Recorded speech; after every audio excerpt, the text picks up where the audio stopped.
តិចបានធ្លាក់លើដំបូលស្បូវដ៏ចាស់ទ្រុឌធ្លាយមួយដំណក់ទឹកប៉ះជាមួយនឹងស្លឹកស្បូវបង្កើតបានជាបទភ្លេងដ៏ពីរោះលាយឡំជាមួយនឹងសំឡេងចង្រិតយំនៅវាលស្រែក្នុងផ្ទះតូចក្នុងភូមិចង្កៀងប្រេងមួយដើមបានកំពុងបញ្ចេញពន្លឺពណ៌លឿងស្រទន់សុភានាងអង្គុយក្បែរចង្កៀងនៅលើភ្លៅរបស់នាងគឺសៀវភៅចាស់មួយក្បាលដែលពូវណ្ណៈបានផ្ដល់ឲ្យនាងយកក្រណាត់ស្អាតមួយមកជូតធូលីដីលើគម្របសៀវភៅថ្នមទោះវារាងចាស់បន្តិចតែសម្រាប់នាងវាមានតម្លៃដូចជាកំណប់មួយបងអូនស្រីលីណាមកអង្គុយក្បែរក្នុងសៀវភៅមានអ្វីខ្លះសុភាញញឹមបងក៏មិនទាន់ដឹងដែរអូនក្រដាស់ពណ៌លឿងដោយសារពេលវេលានៅជ្រុងខាងលើមានអក្សរសរសេរដោយដៃយ៉ាងស្អាតមួយចំណេះដឹងគឺជាទ្រព្យសម្បត្តិដែលគ្មានអ្នកណាអាចលួចយកពីយើងបានមួយឃ្លានោះមានហត្ថលេខាតូចមួយគ្រូសានសុភាស្ទាបអក្សរទាំងនោះដោយចុងម្រាមដៃហេតុអ្វីគេសរសេរបែបនេះនាងខ្សឹបខ្សឹបម្នាក់ឯងទំព័របន្តមិនមែនជារឿងនិទាននោះទេវាគឺជាសៀវភៅប្រមូលផ្ដុំដោយសុភាសិតរឿងរ៉ាវជីវិតនិងគំនិតល្អអំពីជីវិតសុភាអានវាម្ដងមួយទំព័រយ៉ាងយកចិត្តទុកដាក់ទោះមានពាក្យខ្លះនាងមិនទាន់យល់ក៏ដោយនាងនៅតែព្យាយាមអានរហូតដល់ចប់ស្រាប់តែមានប្រយោគមួយដែលធ្វើឲ្យនាងជប់អានមនុស្សក្រីក្រមិនមែនជាអ្នកគ្មានលុយនោះទេមនុស្សក្រីក្រពិតប្រាកដគឺជាអ្នកដែលបោះបង់នូវការសិក្សាសុភាបិទសៀវភៅនោះយឺតនាងងើបមុខមើលដំបូលផ្ទះដែលទឹកកំពុងជ្រាបចុះបន្ទាប់មកនាងងាកមុខមើលសែមដែលកំពុងតែដេកលង់លក់ដោយអស់កម្លាំងនាងមើលប្អូនស្រីនិងប្អូនប្រុសដែលកំពុងតែគេងលង់លក់រួចអោបសៀវភៅនៅជាប់នឹងដើមទ្រូងខ្ញុំនឹងមិនបោះបង់ការសិក្សានោះទេសំឡេងនាងតិចតែពោរពេញទៅដោយការបដិញ្ញាចិត្តចាប់តាំងពីយប់នោះមកសៀវភៅចាស់មួយក្បាលបានក្លាយជាមិត្តដ៏ស្និទ្ធស្នាលរបស់សុភារាល់យប់មុនពេលចូលគេងនាងតែងតែអានមួយទំព័រម្ដងពេលពាក្យណាមិនយល់នាងតែងតែកត់ត្រាទុកថ្ងៃបន្ទាប់នាងយកទៅសួរអ្នកគ្រូលក្ខិណា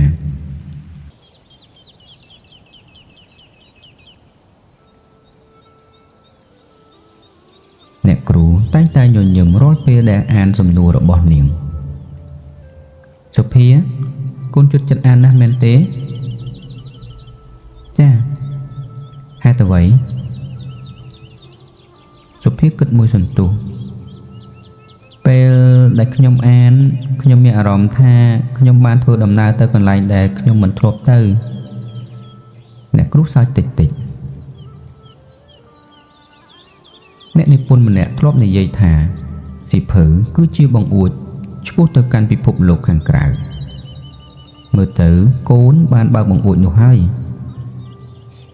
ចាប់ពីថ្ងៃនោះមកអ្នកគ្រូលក្ខិណាបានចាប់ផ្ដើមខ្ចីសៀវភៅពីបណ្ណាល័យសាលាឲ្យទៅសុភាអាននៅផ្ទះរាល់សប្តាហ៍សៀវភៅមួយក្បាលបានចូលមកដល់ក្នុងផ្ទះចុងភូមិពេលសុភាអានចប់នាងមិនដែលអានតែម្នាក់ឯងនោះទេនាងអង្គុយក្រោមដើមស្វាយហើយអានឲ្យលីណានិងប្អូនប្រុសរបស់នាងស្ដាប់ព្រះអង្គម្ចាស់ម្នាក់មានព្រៃធំមួយមានក្មេងប្រុសក្រីក្រម្នាក់អូនប្រុសអង្គុយស្ដាប់ធ្វើភ្នែកភ្លឹះលីណាសួរសំណួរមិនចេះហត់សំឡេងអានរបស់សុភាបានធ្វើឲ្យផ្ទះតូចនៅចុងភូមិដែលធ្លាប់តែពោរពេញទៅដោយភាពស្ងប់ស្ងាត់បានចាប់ផ្ដើមពោរពេញទៅដោយសំណើចនិងក្តីស្រមៃ នេះរសៀលមួយពេលអ្នកគ្រូលក្ខិណាកំពុងតែរៀបចំឯកសារនៅក្នុងការិយាល័យមេប្រេសនីក៏បានយកសម្បត្តិមួយមកប្រគល់ជូននៅលើស្រោមសម្បត្តិមានត្រារបស់មន្ទីរអប់រំខេត្តអ្នកគ្រូបើកវាមើលភ្លាមបន្ទាប់ពីអានចប់ទឹកមុខរបស់អ្នកគ្រូប្រែជាភ្ញាក់ផ្អើលគាត់ញញឹមតិចរួចខ្សឹបម្នាក់ឯងថាសុភាទ្វារមួយទៀតដែលកំពុងបើកសម្រាប់កូនហើយប៉ុន្តែអ្នកគ្រូក៏ដឹងដែរថាទ្វារនោះនឹងនាំមកនៅជំរឿនដ៏ពិបាកមួយសម្រាប់ក្មេងស្រីអាយុទើបតែ8ឆ្នាំពន្លឺព្រះអាទិត្យនៅពេលព្រឹកបានចាំងចុះចំទីធ្លាសាលារៀនដែលពោពេញទៅដោយទឹកសន្សើមភ្លឺភ្លេងសិស្សតូចបាននាំគ្នារត់លេងមុននឹងសំឡេងកណ្ដឹងបានបន្លឺឡើងចំណែកឯអ្នកគ្រូលក្ខិណាបានអង្គុយសម្លឹងមើលសម្បត្តិមួយសន្លឹកនោះដោយដាក់នៅលើតុនៅជ្រុងម្ខាងនៃសម្បត្តិមានត្រារបស់មន្ទីរអប់រំខេត្តអ្នកគ្រូបានអានវាម្ដងហើយម្ដងទៀតដូចជាខ្លាចថាខ្លួនឯងអានច្រឡំមិនទេគាត់អានត្រូវហើយគម្រោងអាហារូបករណ៍ដែលគាត់បានដាក់ឲ្យសុភាត្រូវបានជ្រើសរើសឲ្យឆ្លងកាត់នៅវគ្គបន្ទាប់តែវាមានលក្ខខណ្ឌមួយសិស្សដែលជាប់ជំរឿសត្រូវទៅធ្វើការវិតម្លៃនិងសម្ភាសផ្ទាល់នៅទីរួមខេត្តអ្នកគ្រូបានបត់សម្បត្តិនោះដាក់ចូលក្នុងស្រោមវិញយ៉ាងប្រុងប្រយ័ត្ននេះគឺជាដំណឹងល្អមួយគាត់ខ្សឹបម្នាក់ឯងតែសម្រាប់គ្រួសាររបស់សុភាវាគឺជាបន្ទុកមួយដែរការធ្វើដំណើរទៅខេត្តត្រូវចំណាយការចាយវាយនិងសហុយហើយនឹងត្រូវជប់ធ្វើការចំនួន1ថ្ងៃសម្រាប់គ្រួសារខ្លះវាគ្រាន់តែជារឿងតូចតាចប៉ុន្តែសម្រាប់គ្រួសារនៅចុងភូមិវាគឺជារឿងដែលត្រូវគិតច្រើនយប់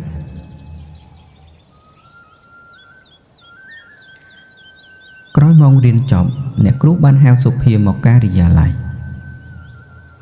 កូនអង្គុយចុះសិនណាសុភាអង្គុយចុះយ៉ាងស្ងៀមស្ងាត់អ្នកគ្រូបានហុចសម្បត្តិមួយទៅឲ្យនាងអានមើលសិនទៅកូនសុភាបានលាសម្បត្តិនោះអានយឺតម្ដងមួយពាក្យមានពាក្យខ្លះនាងមិនសូវយល់នោះទេប៉ុន្តែពេលឃើញឈ្មោះរបស់ខ្លួននៅលើក្រដាសបេះដូងតូចរបស់នាងចាប់ផ្ដើមលូតញាប់អ្នកគ្រូតើនេះមានន័យថាម៉េចខ្ញុំអាចទៅប្រឡងយកអាហារូបករណ៍មែនទេអ្នកគ្រូតែកូនត្រូវខំមួយជំហានទៀតណាកូនសុភាអោបសម្បត្តិនោះនៅជាប់នឹងដើមទ្រូងកែភ្នែករបស់នាងភ្លឺដូចផ្កាយនៅពេលរាត្រីតែមួយសន្ទុះក្រោយមកស្នាមញញឹមនោះក៏រសាត់បាត់ទៅអ្នកគ្រូមានរឿងអីនឹងកូននៅខេត្តមែនទេអ្នកគ្រូវាត្រូវចំណាយច្រើនណាស់មែនទេអ្នកគ្រូនៅស្ងៀមសំណួរនេះបានបញ្ជាក់ថាសុភាមិនដែលគិតខ្លួនឯងមុនគ្រួសារឡើយរឿងនោះចាំយើងរកវិធីដោះស្រាយទាំងអស់គ្នាណានៅល្ងាចនោះសុភាដើរត្រឡប់មកផ្ទះវិញដោយកាន់សម្បត្តិនៅនឹងដៃនាងអង្គុយក្បែរអ៊ំសែមដែលកំពុងជួសជុលកន្ត្រកឫស្សីអ៊ំមានរឿងអីមែនកូនសុភាហុចសម្បត្តិនោះអ៊ំសែមបានអានសម្បត្តិនោះម្ដងមួយបន្ទាន់យឺតពេលអានដល់ចុងក្រោយគាត់ញញឹមស្នាមញញឹមដែលសុភាមិនសូវបានឃើញប៉ុន្មានខែចុងក្រោយនេះអ៊ំដឹងហើយកូនគឺធ្វើបានល្អណាស់សុភាញញឹមតាមតែព្រាមនោះនាងក៏សួរសំណួរមួយយ៉ាងស្ទាក់ស្ទើរអ៊ំបើយើងគ្មានលុយទៅខេត្តខ្ញុំមិនទៅក៏បានដែរមែនទេអ៊ំស្នាមញញឹមនៅលើផ្ទៃមុខរបស់អ៊ំសែមក៏ស្ងប់ស្ងាត់ទៅវិញ គាត់បានដាក់ស្រោមសម្បត្តិនោះនៅលើតុនិយាយអីនឹងកូនខ្ញុំមិនចង់ឲ្យអ៊ំពិបាកទៀតទេណាអ៊ំអ៊ំសែមបានសម្លឹងទៅមើលមុខរបស់ក្មេងស្រីនៅចំពោះមុខគាត់ដឹងថានាងកំពុងតែលះបង់ក្តីស្រមៃរបស់ខ្លួនមុនពេលបានធ្វើវាគាត់លើកដៃអង្អែលដៃរបស់សុភាថ្នមថ្នមស្រាប់អ៊ំណាចាឱកាសខ្លះមានតែម្ដងគត់ណាកូននៅក្នុងជីវិតរបស់យើងគាត់ដកដង្ហើមវែងវែងលុយយើងអាចរកម្ដងទៀតបានប៉ុន្តែឱកាសបើហួសហើយគឺយើងមិនអាចរកមកវិញបានទេណាកូនសុភាបានហូបទឹកភ្នែកចុះតែកុំបារម្ភរឿងលុយអីណាកូនចាំអ៊ំនឹងរកវិធីពាក្យនោះបានឲ្យសុភានឹកឃើញដល់យប់មួយនៅក្រោមព្យុះបំផ្លាញស្រែពេលនោះអ៊ំសែមក៏និយាយដូចគ្នាអ៊ំនឹងរកវិធីនៅពេលយប់ជ្រៅគ្រប់គ្នាបានគេងលង់លក់អស់ហើយអ៊ំសែមនៅតែអង្គុយម្នាក់ឯងក្រោមដើមស្វាយនៅក្នុងដៃរបស់គាត់មានប្រអប់ចាស់តូចមួយគាត់បានបើកវាចេញក្រដាស់ប្រាក់ដែលសុភាបានខំរកពីការប្រមូលគូស្រូវត្រូវបានទុកយ៉ាងល្អគាត់បានរកវាយឺតម្ដងហើយម្ដងទៀតម្ដងហើយម្ដងទៀតតែចំនួនទឹកប្រាក់នៅតែមិនគ្រប់អ៊ំសែមបានបិទប្រអប់នោះវិញគាត់បានងើយមុខទៅមើលផ្ទៃមេឃដ៏ពោរពេញទៅដោយផ្កាយទោះបីជាត្រូវលក់ជ្រូកមួយក្បាលនោះគាត់បានខ្សឹបម្នាក់ឯងគាត់មិនដឹងទេថានៅខាងក្រោយជញ្ជាំងឫស្សីសុភាកំពុងតែគេងស្ដាប់នាងបានលើកគ្រប់ពាក្យហើយការសម្រេចចិត្តមួយក៏បានកើតឡើងនៅក្នុងចិត្តរបស់នាងនឹងមិនអនុញ្ញាតឲ្យអ៊ំលក់ទ្រព្យសម្បត្តិចុងក្រោយដើម្បីខ្លួននោះឡើយព្រះត្រីនោះសុភាគេងមិនលក់ឡើយពាក្យរបស់អ៊ំសែមនៅតែបន្លឺជាប់នៅក្នុងចិត្តរបស់នាងជ្រូកមួយក្បាលនោះវាមិនមែនគ្រាន់តែជាសត្វចិញ្ចឹមនោះទេតែវាគឺជាទ្រព្យសម្បត្តិចុងក្រោយដែលនៅសេសសល់របស់អ៊ំសែមគាត់តែងតែដាក់ចំណីឲ្យវាស៊ីជារៀងរាល់ព្រឹក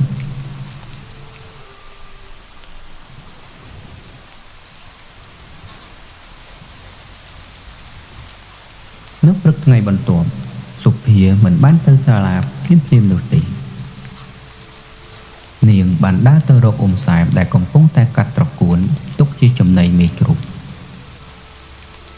អ៊ំសែមងាកមកមានរឿងអ្វីនឹងកូនសុភាបានដកដង្ហើមវែងខ្ញុំមិនចង់ទៅខេត្តទេអ៊ំដៃដែលកំពុងតែកាន់កំបិតភ្លាមនោះក៏ជប់ហេតុអ្វីនឹងកូនខ្ញុំអាចរៀននៅភូមិនេះបានអ្នកគ្រូក៏បង្រៀនល្អដែរនោះមិនមែនជាចម្លើយទេសុភាបានអោបមុខចុះខ្ញុំមិនចង់ឲ្យអ៊ំលក់ជ្រូកទេអ៊ំបរិយាកាសនៅពេលព្រឹកនោះបានស្ងប់ស្ងាត់មួយសន្ទុះសូរសំឡេងខ្យល់ដែលបក់កាន់វាលស្រែក៏ហាក់ដូចជាឈប់មួយផ្លែតអ៊ំសែមបានដើរមកជិតសុភាគាត់លើកចង្ការរបស់នាងឡើងថ្នមមើលមកអ៊ំណាកូនសុភាបានងើយមុខយ៉ាងភ្នែកក្រហមកូនដឹងទេហេតុអ្វីបានអ៊ំចង់ឲ្យកូនទៅនាងក្រវីក្បាលព្រោះអ៊ំមិនចង់ឲ្យជីវិតរបស់កូនដូចជាអ៊ំនោះទេគាត់បានញញឹមតិចអ៊ំរៀនមិនបានច្រើនពេលមានបញ្ហាអ៊ំមានតែកម្លាំងបាយដោះស្រាយបញ្ហាតែប៉ុណ្ណោះគាត់បានមើលទៅវាលស្រែដ៏ធំល្វឹងល្វើយ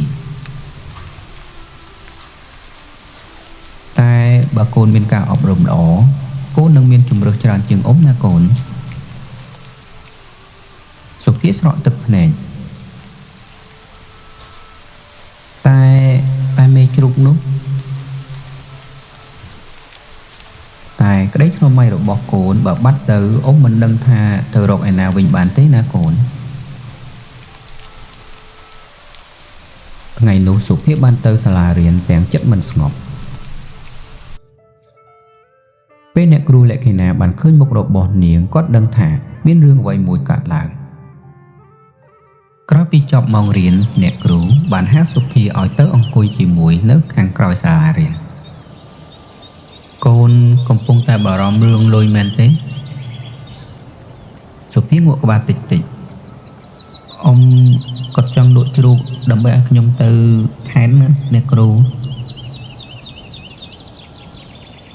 nó nghiêm một sân tụ quạt bàn squat xem cho bạn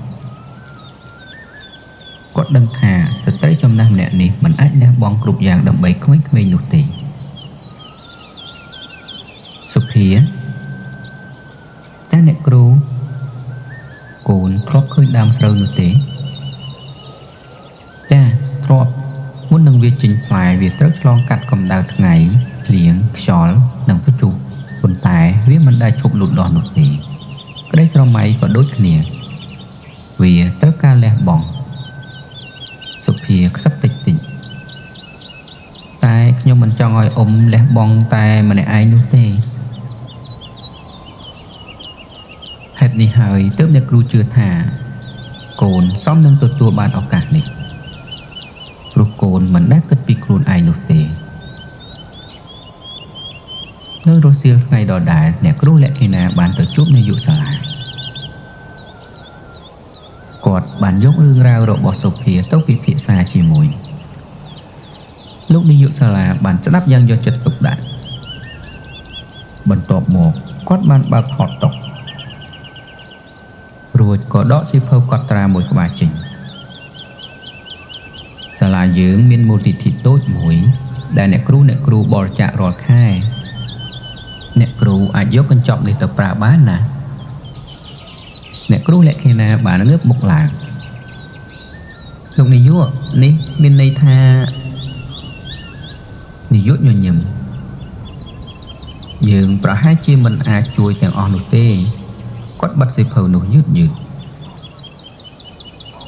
ប៉ុន្តែយើងប្រហែលជាអាចធ្វើឲ្យជ្រូកមួយក្បាលនោះនៅតែអាចរស់នៅក្នុងផ្ទះចុងភូមិនោះបានអ្នកគ្រូលក្ខិណាបានញញឹមទាំងទឹកភ្នែករលីងរលោងក្តីស្រមៃពេលខ្លះវាមិនមែនកើតឡើងដោយសារតែមនុស្សម្នាក់នោះទេ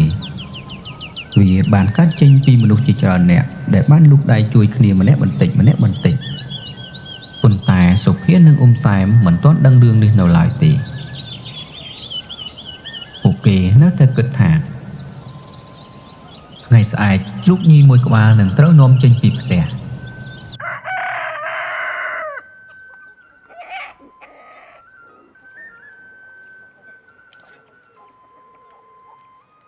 នេះពេលព្រឹកនៅតែគ្របដណ្ដប់លើវាស្រែសំឡេងជ្រូកញីមួយក្បាលដែលចងនៅក្រោមដើមស្វាយបានបន្លឺឡើងវាហាក់ដូចជាមិនដឹងថាថ្ងៃនេះគឺជាថ្ងៃដែលជោគវាសនារបស់វានឹងត្រូវបានផ្លាស់ប្ដូរអ៊ុំសែមបានក្រោកពីដំណេកមុនគេគាត់មិនបានដុតភ្លើងធ្វើបាយភ្លាមនោះទេគាត់បានដើរទៅមើលមេជ្រូកញីនោះដៃដើររឹងរបស់គាត់បានលូកទៅចាប់អង្អែលក្បាលមេជ្រូកនោះថ្នមឯងបានជួយយើងជាច្រើនឆ្នាំមកហើយគាត់បានខ្សឹបតិចបើថ្ងៃនេះយើងត្រូវបែកគ្នាកុំខឹងខ្ញុំណាមេជ្រូកបានបក់កន្ទុយយឺតអ៊ុំសែមញញឹមស្ងួនស្នាមញញឹមដែលលាក់បាំងទៅដោយទឹកភ្នែកនៅក្នុងផ្ទះសុភាបើកភ្នែកឡើងនាងបានឮសំឡេងអ៊ុំសែមនិយាយជាមួយមេជ្រូក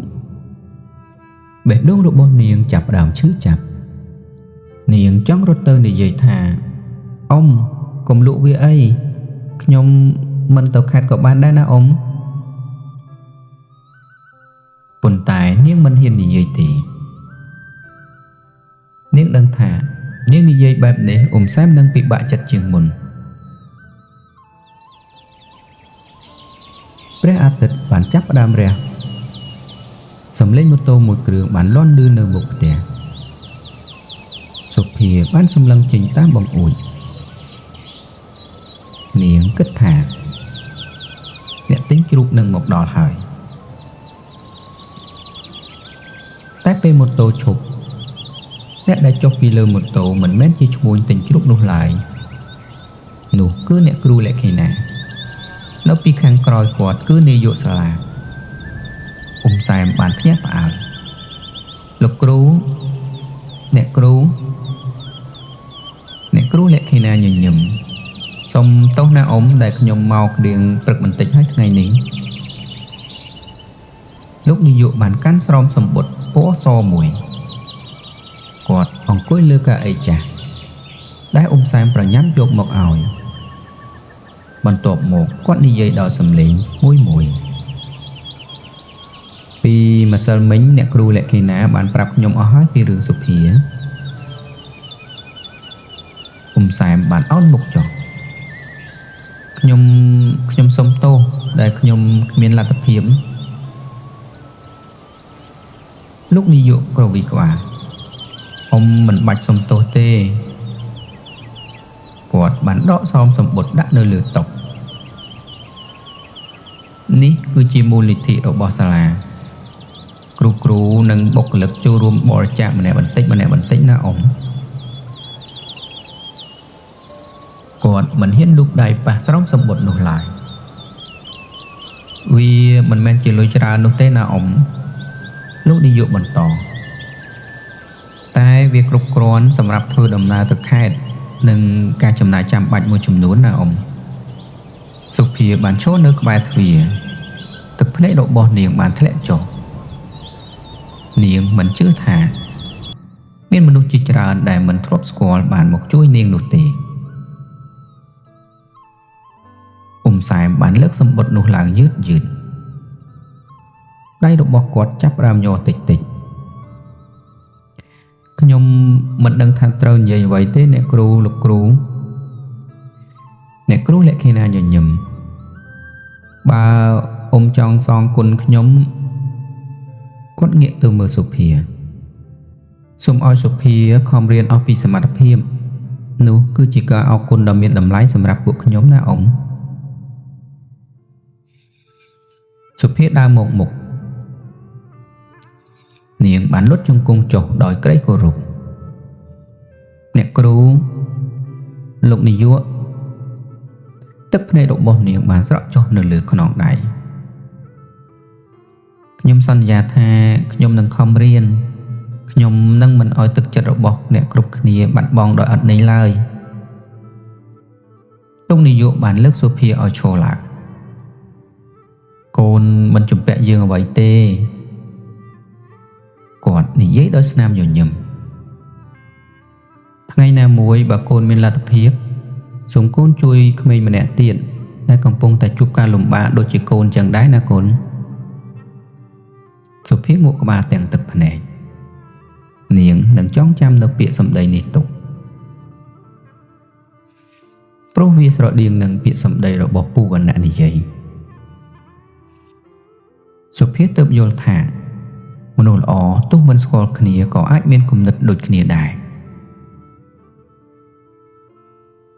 ក្រោយអ្នកគ្រូនិងលោកនាយកត្រឡប់ទៅវិញអ៊ំសែមបានដើរទៅមើលមេជ្រូក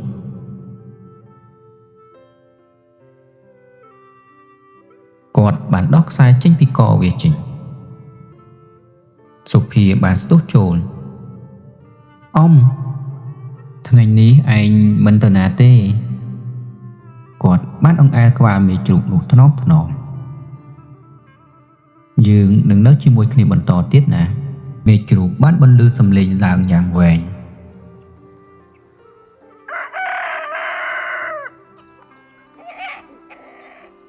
មួយសប្តាហ៍បានកន្លងផុតទៅយ៉ាងលឿនព្រឹក ដែលសុភាបានចេញដំណើរទៅទីរំខាតក៏បានមកដល់មេឃមិនទាន់បានភ្លឺស្រឡះនៅឡើយទេផ្កាយសេសសល់ពី3ដួងនៅតែបំភ្លឺលើផ្ទៃមេឃសុភាក្រោកពីដំណេកមុនសំឡេងមាន់រងាវ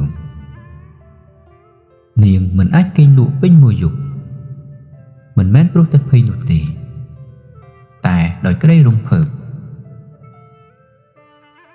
នេះគឺជាលើកដំបូងដែលនាងបានចេញទៅឆ្ងាយពីភូមិសែមកំពុងតែអង្គុយក្បែរចង្ក្រានអស់គាត់កំពុងតែចំហុយអង្ករដំណើរបន្តិចនិងស្ងោរពងមាន់ពីគ្រាប់ពងមាន់វាគឺជាម្ហូបដែលក្មេងៗនៅផ្ទះនេះចូលចិត្តញ៉ាំណាស់សុភាកំពុងតែឈរមើលសែមថ្ងៃនេះមានពងមាន់ទៀតសែមញញឹមថ្ងៃពិសេសត្រូវតែញ៉ាំអាហារពិសេសបន្តិចហើយកូនសុភាដឹងថា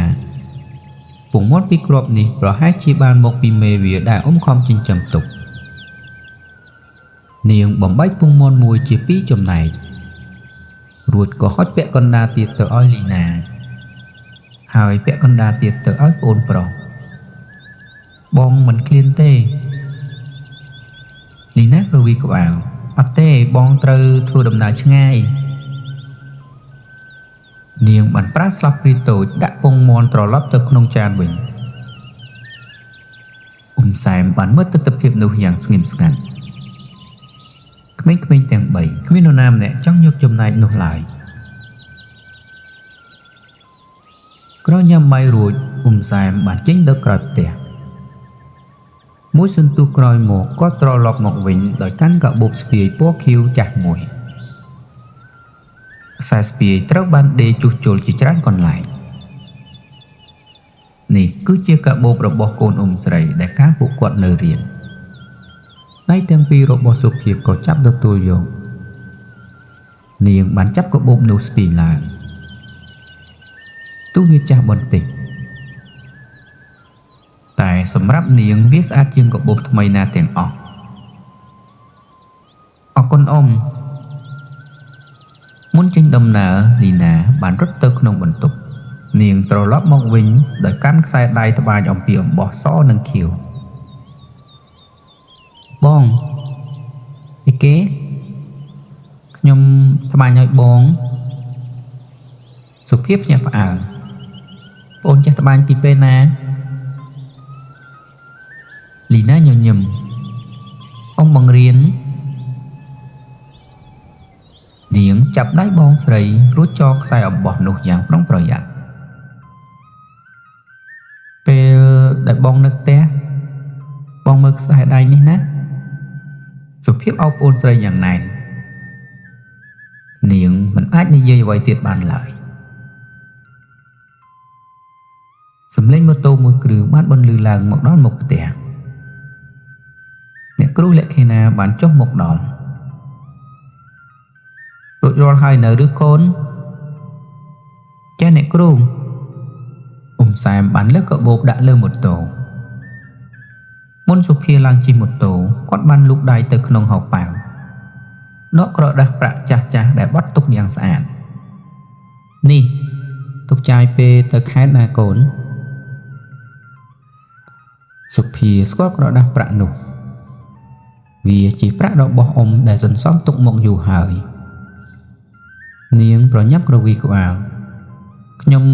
មិនយកទេសែមបានចាប់ដៃនាងយកទៅតែស្ដាប់ណាគាត់ញញឹមការធ្វើដំណើរទៅខេត្តលើកដំបូងរបស់កូនចង់ឲ្យកូនមានប្រាក់បន្តិចបន្តួចជាប់ខ្លួនណាសុភាទទួលយកប្រាក់នោះទាំងទឹកភ្នែករលៀងរលោងម៉ូតូបានចាប់ផ្ដើមចេញដំណើរលីណានិងប្អូនប្រុសឈរក្រវីដៃនៅមុខផ្ទះបងចាប់ត្រឡប់មកវិញណាសុភាក្រវីដៃតបចាំបងទិញខ្មៅដៃថ្មីឲ្យប្អូនប្រុសសើចទាំងទះដៃ សែមបានឈរមើលរហូតដល់ម៉ូតូបាត់ពីចុងផ្លូវដីក្រហមគាត់នៅតែឈរនៅទីនោះដូចជាចង់ផ្ញើក្តីសង្ឃឹមរបស់គាត់ទៅលើម៉ូតូមួយនោះដែរផ្លូវដីក្រហមបានបន្តទៅដល់ផ្លូវកៅស៊ូសុភាបានសម្លឹងទៅមើលទេសភាពដែលផ្លាស់ប្ដូរបន្តិចម្ដងនាងបានឃើញរថយន្តធំបើកឆ្លងកាត់ឃើញស្ពានបេតុងខ្ពស់ឃើញផ្សារដែលមានមនុស្សច្រើនអ៊ូអរក៏ងាកទៅសួរអ្នកគ្រូពិភពលោកនេះពិតជាធំមែនណោះ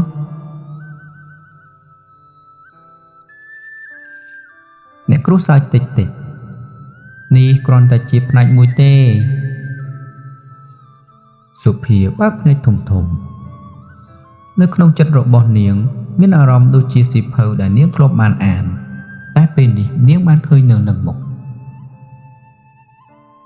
មិនយូរប៉ុន្មានអគារធំមួយបានលេចឡើងនៅពីចម្ងាយ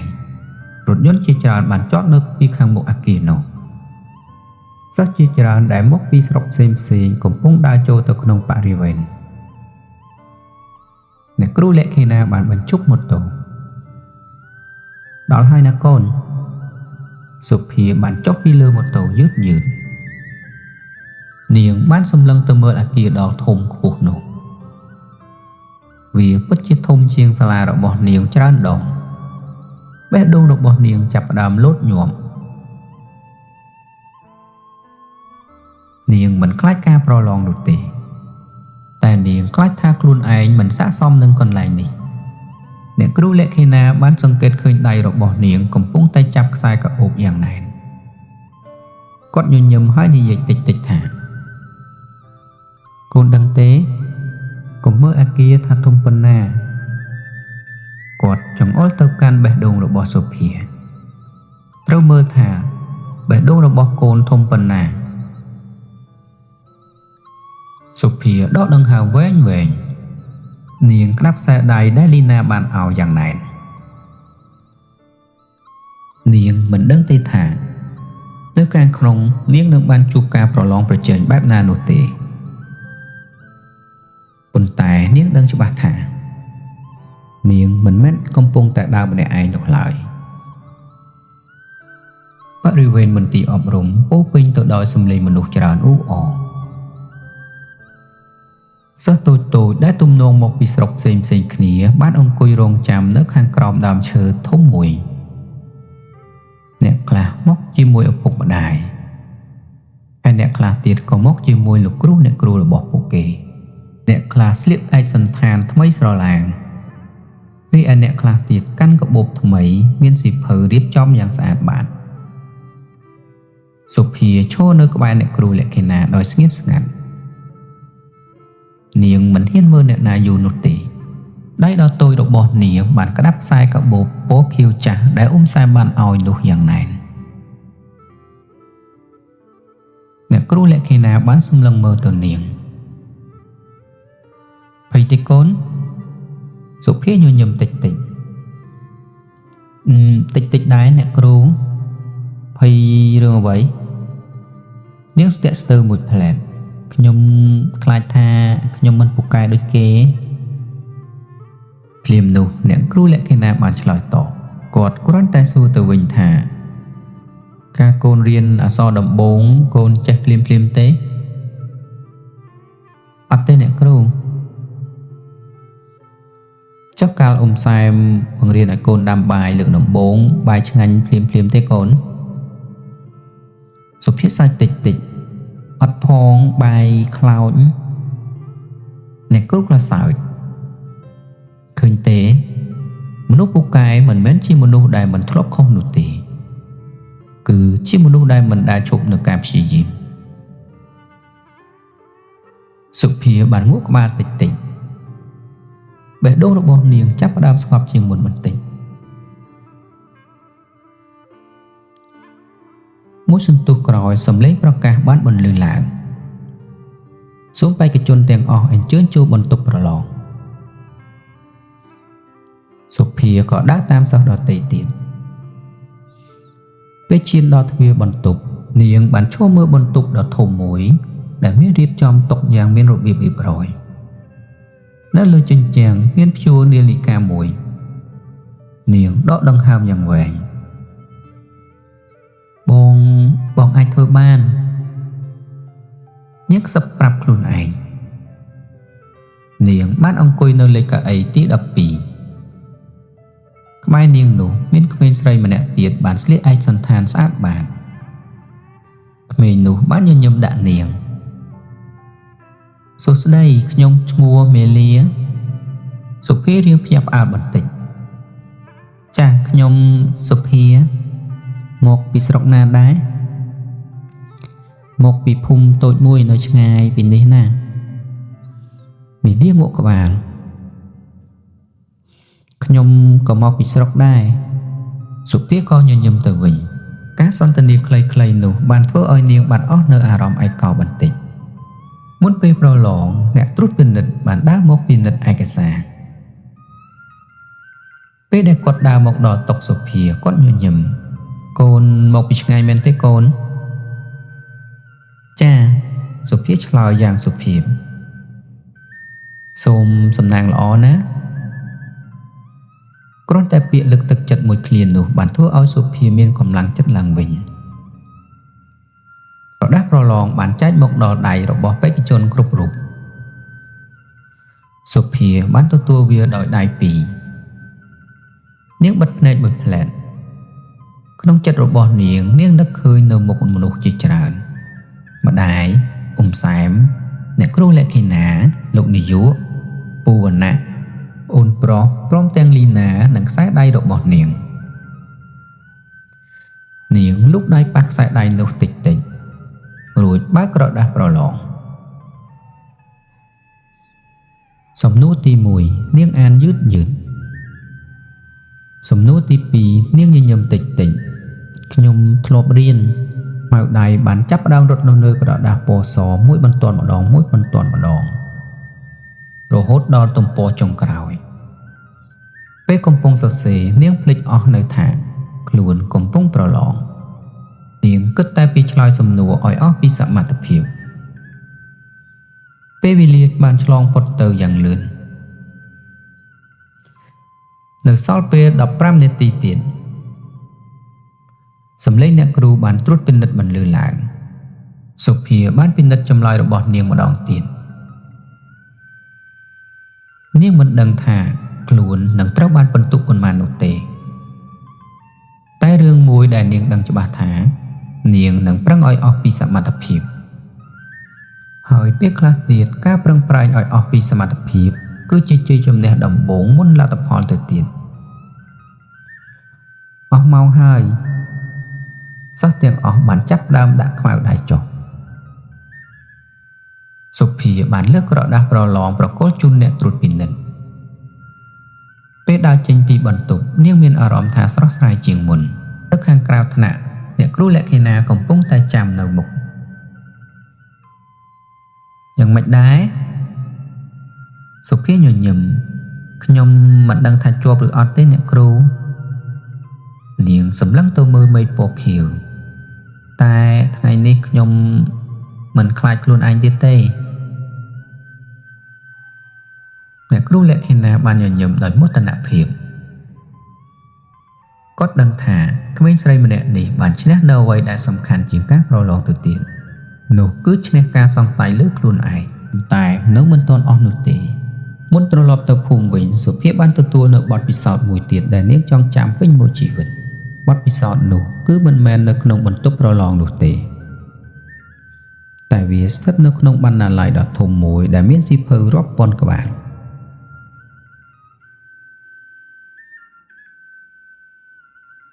ចំណោខ្យល់នាពេលរសៀលបានបក់ដើមឈើដែលនៅបរិវេណអគារធំនោះឲ្យរង្គើតិចសិស្សជាច្រើនកំពុងតែនិយាយអំពីសំណួរប្រឡងខ្លះក៏សើចខ្លះទៀតក៏ព្រួយបារម្ភសុភាមិនបាននិយាយអំពីចម្លើយរបស់ខ្លួនទេសម្រាប់នាងការប្រឡងនេះបានចប់ហើយអ្វីដែលនៅសេសសល់គឺរងចាំលទ្ធផលដោយចិត្តស្ងប់សុភា អ្នកគ្រូលក្ខណៈបានហៅនាងមុនត្រឡប់ទៅភូមិវិញអ្នកគ្រូចង់នាំកូនទៅកន្លែងមួយណាទៅណាអ្នកគ្រូញញឹមកន្លែងដែលកូនស្រឡាញ់បំផុតនោះអីសុភាដើរតាមដោយក្តីចង់ដឹងពួកគេបានឆ្លងកាត់អគារធំមួយបន្ទាប់មកមួយទៀតរហូតដល់អគារជាន់ទី2ដែលមានបង្អួចកញ្ចក់ធំនៅលើផ្លាកអគារនោះបានសរសេរថាបណ្ណាល័យសុភាបានអានវាយឺតបណ្ណាល័យអ្នកគ្រូងក់ក្បាលចូលមកកូនទ្វារឈើបានបើកចំហយឺតភ្លាមនោះសុភាក៏បានឈប់ដើរភ្នែករបស់នាងបានបើកធំនៅចំពីមុខនាងគឺជាធ្នើដាក់សៀវភៅវែងសៀវភៅរាប់ពាន់ក្បាលបានដាក់តម្រៀបគ្នាយ៉ាងមានរបៀបរៀបរយខ្លះពណ៌ខៀវខ្លះពណ៌ក្រហមនិងខ្លះទៀតពណ៌បៃតងពន្លឺថ្ងៃបានចាំងចូលតាមបង្អួចបង្កើតបានជាទិដ្ឋភាពដូចជាពន្លឺពណ៌មាសសុភាបានខ្សឹបដោយមិនដឹងខ្លួនសៀវភៅច្រើនណាស់អ្នកគ្រូសម្លឹងទៅមើលនាងទាំងញញឹមនេះគ្រាន់តែជាបណ្ណាល័យមួយប៉ុណ្ណោះនៅមានច្រើនទៀតមែនទេអ្នកគ្រូនាងធ្លាប់គិតថាសៀវភៅនៅសាលានៅក្នុងភូមិរបស់នាងពិតជាច្រើនតែពេលនេះពិភពលោកបានបង្ហាញនាងថាចំណេះដឹងគ្មានទីបញ្ចប់នោះទេពេលដែលរៀបចេញពីបណ្ណាល័យសុភាបានងាកទៅមើលអគារដ៏ធំនោះម្ដងទៀតអ្នកគ្រូតើថ្ងៃណាយើងអាចមកម្ដងទៀតអ្នកគ្រូសើចចាំមានពេលអ្នកគ្រូនឹងនាំមកម្ដងទៀតណាថ្ងៃនេះសុភាមិនត្រឹមតែបានប្រឡងប៉ុណ្ណោះទេនាងបានរកឃើញនៃសេចក្តីស្រឡាញ់ថ្មីមួយមិនមែនស្រឡាញ់ពិន្ទុមិនមែនស្រឡាញ់រង្វាន់តែវាគឺជាការស្រឡាញ់ការរៀនសូត្រ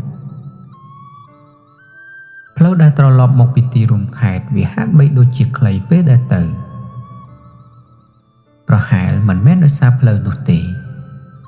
តែដោយសារចិត្តរបស់សុភាពោរពេញទៅដោយរឿងរ៉ាវថ្មីជាច្រើនបានកើតឡើងចំពោះនាងនៅថ្ងៃនេះក្នុងចិត្តរបស់នាងនៅតែនឹកឃើញពីបន្ទប់បណ្ណាល័យបន្ទប់ប្រឡងនិងមនុស្សច្រើនអ៊ូអរនាងបានញញឹមម្នាក់ឯងមិនយូរប៉ុន្មានបន្ទាប់ពីម៉ូតូបានរមៀតឆ្លងកាត់ផ្លូវកៅស៊ូហើយហួសមកកាន់តំបន់ដីក្រហមបន្ទាប់មកក៏មកដល់ផ្លូវមុខផ្ទះរបស់សុភានាងមិនទាន់ចុះពីលើម៉ូតូផងសំឡេងប្អូនប្រុសបានបន្លឺឡើងបងមកហើយប្រុសរបស់នាងបានរត់ទាំងជើងទទេមកអោបចង្កេះបងស្រីលីណាក៏រត់តាមក្រោយបងខ្ញុំនឹកបងណាស់សុភាអោបប្អូនទាំងពីរយ៉ាងណែនទោះបីចេញពីផ្ទះតែ2ថ្ងៃក៏ដោយតែនាងមានអារម្មណ៍ថាបានបែកគ្នាយូរណាស់សែមបានឈរនៅមាត់ទ្វារទឹកមុខពោរពេញទៅដោយស្នាមញញឹមធ្វើដំណើរហត់ទេកូនមិនសូវហត់ទេអ៊ំសុភាទាញកាបូបចុះនៅរាត្រីនោះផ្ទះចុងភូមិបានមានសំណើចច្រើនជាងធម្មតាសុភាបានរៀបរាប់ពីអគារធំរថយន្តបណ្ណាល័យសៀវភៅរាប់ពាន់ក្បាលលីណាបើកភ្នែកធំបងថ្ងៃក្រោយខ្ញុំចង់ទៅដែរចាំបងនាំទៅសុភាឆ្លើយដោយមិនស្ទាក់ស្ទើរសាមលួចញញឹមតិចកាលពីមុនក្មេងៗនិយាយតែអំពីការលេងតែពេលនេះពួកគេចាប់ផ្ដើមនិយាយអំពីសាលានិយាយអំពីសៀវភៅ3ថ្ងៃកន្លងផុតទៅសុភាក៏បានត្រឡប់មកជីវិតប្រចាំថ្ងៃដដែលពេលព្រឹកនាងទៅសាលារៀនលុះពេលល្ងាចបានជួយសែមដើរប្រមូលគូស្រូវ យប់ឡើងនាងអានស៊ីភើឲ្យប្អូនស្ដាប់នាងមិនដែលហ៊ានសួរអ្នកគ្រូអំពីលទ្ធផលប្រឡងនោះឡើយព្រោះនាងដឹងច្បាស់ថារឿងខ្លះគឺត្រូវការពេលវេលា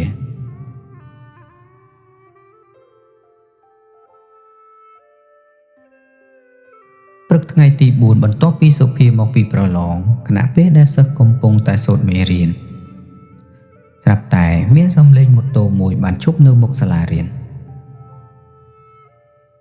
អ្នកនាំសម្បុត្រម្នាក់បានដើរចូលទៅក្នុងការិយាល័យមិនយូរប៉ុន្មានអ្នកគ្រូលក្ខិណាក៏បានចេញមកដៃរបស់គាត់មានស្រោមសម្បុត្រពណ៌សមួយគាត់មិនហ៊ានបើកមើលភ្លាមនោះទេគាត់បានដើរចូលទៅក្នុងថ្នាក់រៀនវិញសុភាបានសង្កេតឃើញដៃរបស់អ្នកគ្រូកំពុងតែកាន់ស្រោមសម្បុត្រនោះយ៉ាងណែនបេះដូងរបស់នាងចាប់ផ្ដើមលោតញាប់អ្នកគ្រូដាក់ស្រោមសម្បុត្រនៅលើតុបន្ទាប់មកមើលទៅមុខសិស្សគ្រប់គ្នាកូនថ្ងៃនេះអ្នកគ្រូមានដំណឹងល្អមួយបន្ទប់រៀនចាប់ផ្ដើមស្ងប់ស្ងាត់សូម្បីតែខ្យល់បក់តាមបង្អួចក៏ហាក់ដូចជាចង់ឈប់ដែរអ្នកគ្រូបានបើកស្រោមសម្បុត្ររួចយកសម្បុត្រមួយចេញគាត់បានអានសម្បុត្រនោះយ៉ាងច្បាស់តាមការវាយតម្លៃរបស់គណៈកម្មការសុភាក្តាប់ដៃរបស់ខ្លួនយ៉ាងណែនបេក្ខជនឈ្មោះសុភានាងឈប់ដកដង្ហើមមួយផ្លែតអ្នកគ្រូងើបមុខឡើងស្នាមញញឹមបានលេចឡើងនៅលើផ្ទៃមុខរបស់គាត់ត្រូវបានជ្រើសរើសឲ្យទទួលអាហារូបករណ៍មុនអ្នកគ្រូអានចប់សិស្សក្នុងថ្នាក់បានទះដៃអបអរសាទរលីណាដែលកំពុងតែរៀននៅក្បែរនោះបានរត់មកមើលបងសុភាជាប់អាហារូបករណ៍ហើយសុភានៅអង្គុយស្ងៀមនាងហាក់បីដូចជាមិនទាន់ជឿអ្នកគ្រូបានដើរមកជិតនាងដាក់លិខិតនោះនៅលើដៃនាងអបអរសាទរណាកូនពេលនោះទឹកភ្នែកជាច្រើនដំណក់បានធ្លាក់មកលើស្រោមសម្បុត្រវាមិនមែនជាទឹកភ្នែកនៃភាពទន់ខ្សោយនោះទេតែជាទឹកភ្នែករបស់ក្មេងស្រីម្នាក់បានមើលឃើញពីក្តីស្រមៃរបស់ខ្លួនចាប់ផ្ដើមคล้ายទៅជាការពិតនេះល្ងាចនោះអ្នកគ្រូលក្ខិណាបាននាំសុភានិងលិខិតអាហារូបករណ៍ទៅផ្ទះចុងភូមិសែមកំពុងតែជួសជុលរបងពេលឃើញអ្នកគ្រូគាត់ប្រញាប់ដើរមកទទួលអ្នកគ្រូមិនបាននិយាយអ្វីភ្លាមនោះទេគាត់គ្រាន់តែហុចសម្បុត្រមួយទៅឲ្យសែមបានអានវាម្ដងមួយបន្ទាន់ពេលដែលអានដល់ចុងក្រោយគាត់បានដោះមុខចេញងាកទៅរកផ្ទៃមេឃទឹកភ្នែករបស់ស្ត្រីម្នាក់បានហូរចេញក្រៅគាត់បានដើរទៅអោបសុភាវាគឺជាលើកដំបូងហើយដែលសែមបានអោបនាងចាប់តាំងពីនាងមករស់នៅផ្ទះនេះ